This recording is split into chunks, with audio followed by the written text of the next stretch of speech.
Have you ever woken up and thought, I'm in a bad mood. I would rather roll over and stay in bed? Have you wondered then why you're in such a bad mood? What is your mood dependent on? Are you just a victim of events that occur around you? Possibly events that you're not even aware of?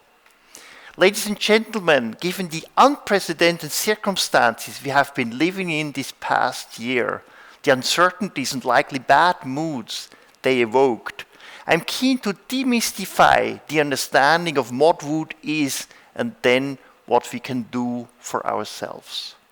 What is mood? In contrast to popular belief, mood is different from an acute emotion such as anger, disappointment, or fear.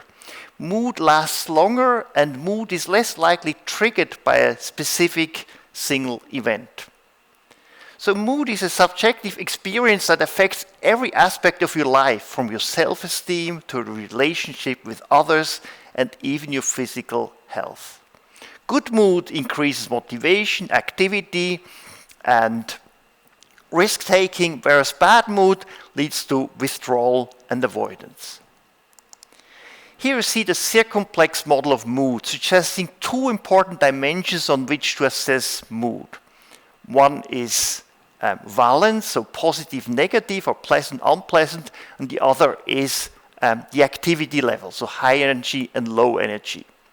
So you can easily assess your current mood by the following questions. Have you been feeling down, paralyzed, depressed? If yes, your mood most likely belongs to the negative, inactive depression quadrant. Have you been feeling angry, irritated, tense, upset? Then your mood most likely belongs to the negative, active Angry Birds quadrant. Have you been feeling excited, energetic, active, optimistic? Then your mood most likely belongs to the positive, active American Dream quadrant. And if you have been relaxed, content, pleased, then your mood most likely belongs to the positive, inactive Buddhist quadrant. Research indicates that mood is dependent on three major factors: genetics, life events, and your own actions. As much as 50% of mood is dictated by genes, and only 10% by events in your life, and 40% by your own actions. Across these categories, mood is a complex phenomenon with many interacting factors, including, for example, stress, poor sleep, or lack of exercise. To describe this to you, I would like to make an example. This boy you see lives in a dark, narrow apartment with uncaring, unloving, angry parents. In this situation, his mood will always be low. However, if you move him to a bright, airy environment, for example, a farm, where he's surrounded by loving people, happy children, and cute animals, you will notice a shift in his mood and overall well-being from an anxious, lonely child to a happy and thriving one. So the change of environment and the change in perspective has the power to change the boy's mood. Mood regulation is based on the assumption that today's environment and perceptions predict tomorrow's environment and mood. So moods are emotional spillovers of acute emotions beyond a specific event. To demonstrate you the power of mood, I'd like to make another example. Let's imagine a friend of you is excited and shows you someone in a photo on Tinder. Based on her mood, she sees this person very positive, a smiling, a happy face, and intelligent eyes, and she sees a great future with that person. In contrast, you're in a bad mood. Perhaps you have had bad experience with someone on Tinder, and based on your bad mood, you see the person differently. You see a face with a dull and naive expression and a superficial smile.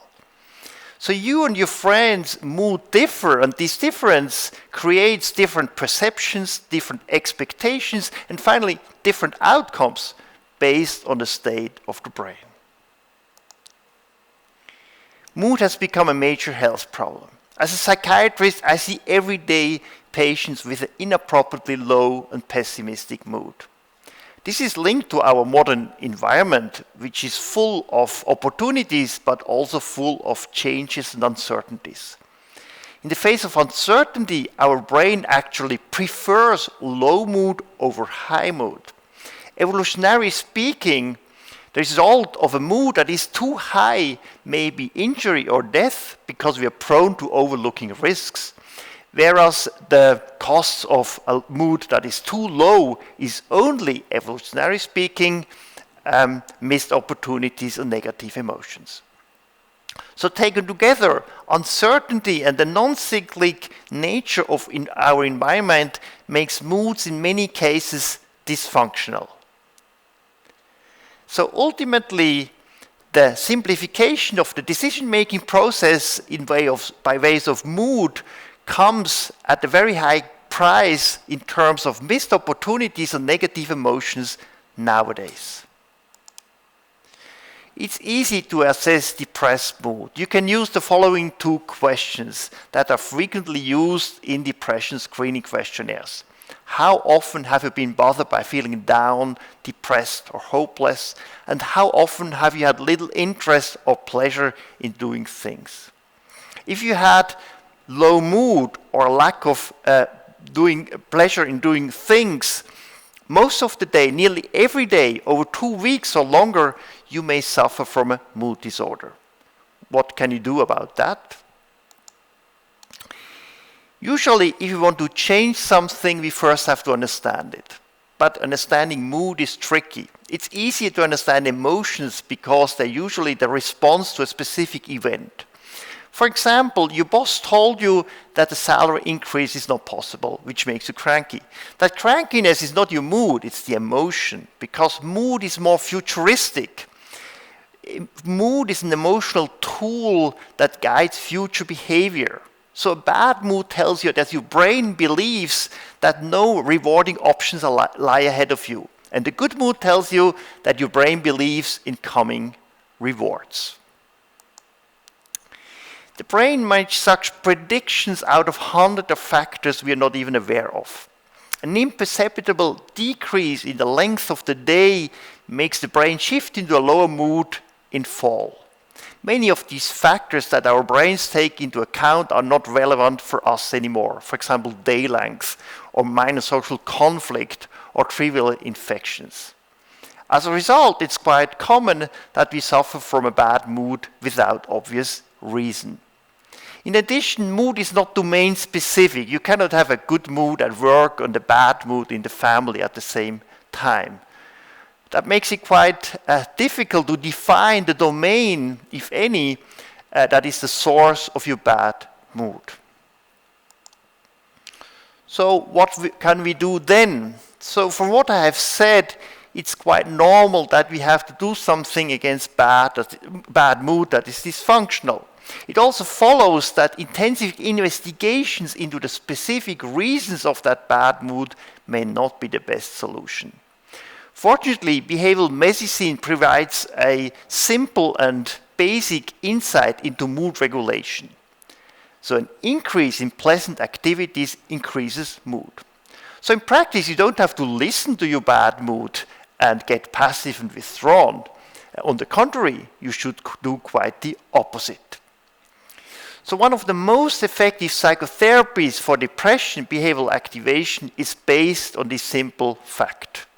So behavioral activation is the most direct way to teach your brain that your environment is not as bad as it believes.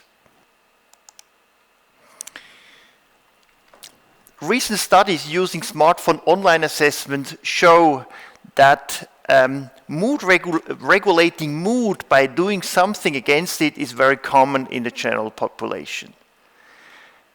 Specifically, people who are well-adjusted, well-balanced, constantly regulate their mood by doing something against it.